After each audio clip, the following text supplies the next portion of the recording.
Residents decide they've had it after 400,000 illegals cross their border, come up with best idea ever. Sometimes we forget that DC has no common sense, and we forget, as well, that most of us do. For the sake of progress, we really ought to remember those things.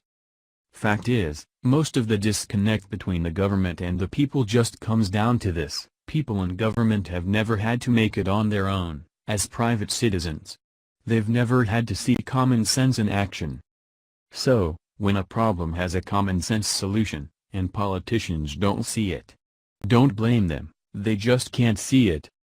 Like, for example, the idea that a fence will keep people out.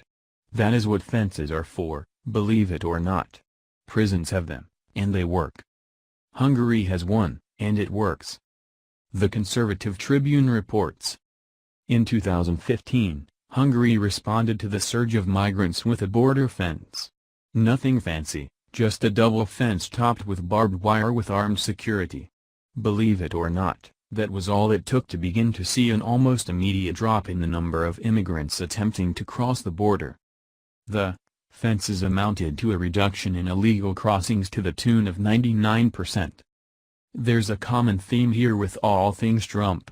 It goes like this: Trump said something outrageous. Well, maybe the mainstream media blew it out of proportion, but it was still outrageous. Wait, maybe Trump was right.